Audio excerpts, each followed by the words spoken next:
win this award? Quite elated and recognized. It gives me a lot of power to do more. Sir, I would like to know how can we enhance collaboration between educators and industry professionals to better prepare students for the real world challenges? Well, industry academia divide and the bridge is a talked about word for a very long time.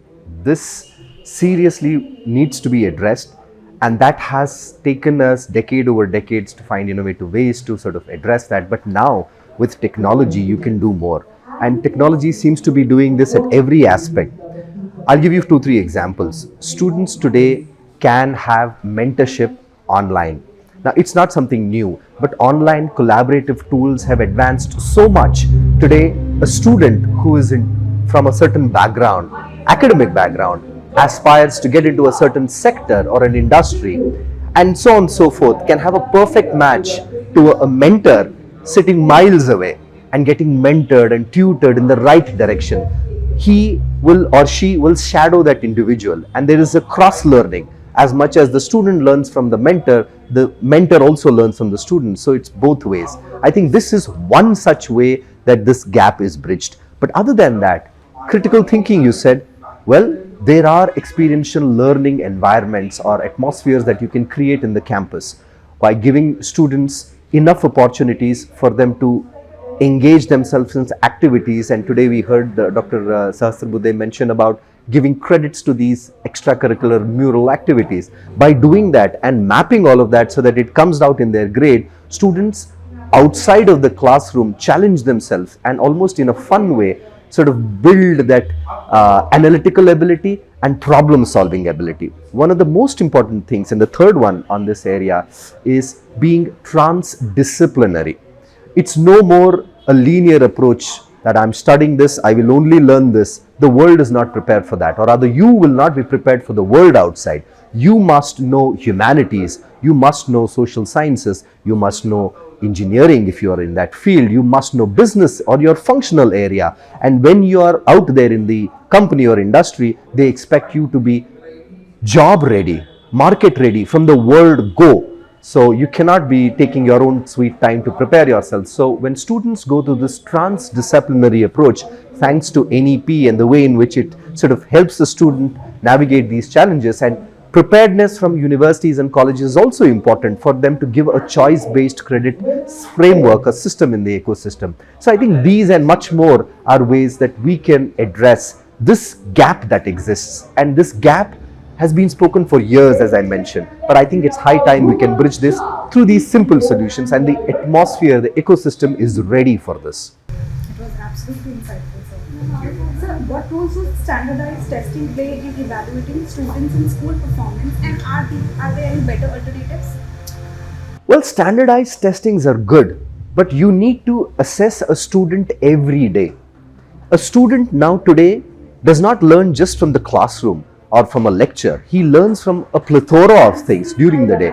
It is for the faculty to see how he can be a guide by the side and try administering assessments constantly, nudging the student to improve himself in areas that he lacks and in areas that he is proficient, by giving him more such problems or challenges that can push him to those boundaries. I again come back to technology. I'm not an advocate as much, but today, technology helps through, let's say, an LMS platform. There are personalized assessments. These assessments are only for that student. These assessments are broken in different modules, and these assessments need not have a faculty come prepare question papers. They are auto-generated from a bank of questions from across the globe on that particular topic. So, in a nutshell, that's what I would say. That's really good. I know that will really help for customized way of students performing. Personalized learning, personalized assessments. And it's great.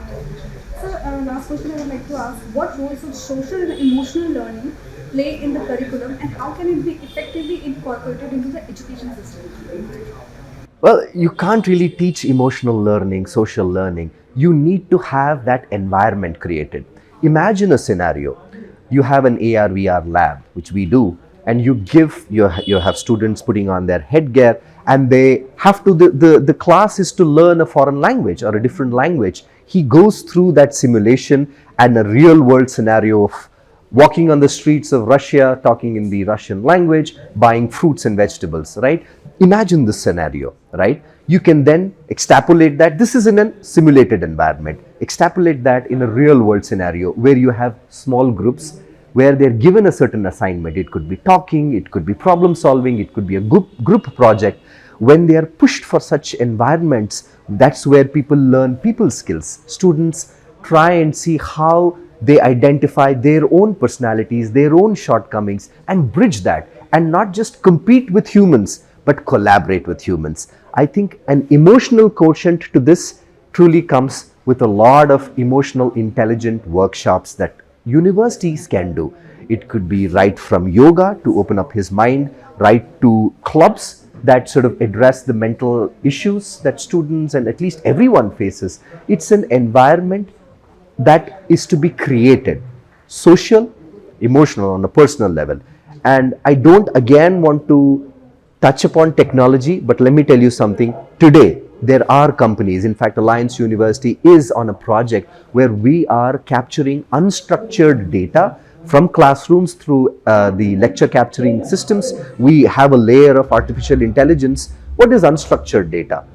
I'm a student, I'm in a class, and I'm not able to follow the class. My facial expressions are low. I'm very, very sad. All of these are captured and consistently analyzed, and then a student is nudged by saying, hey, you know what, you're not good in this area, you're not paying attention. What could be the cause? The faculty gets a trigger. There could be a sit down between the faculty, the student, and a counselor. If he's doing the same for all classes, we know prior, even before something goes wrong, that he's dealing with some issues. We have counselors online and offline on campus who could address that. So again, in a nutshell, emotional intelligence, social behavior or personalities are shaped when institutes take these very seriously and nudge students. And mind you, if colleges or in universities try and do this, the top-down approach, it won't work. It should happen gradually, but it should happen all together. It should be the students who drive, the seniors should drive the juniors.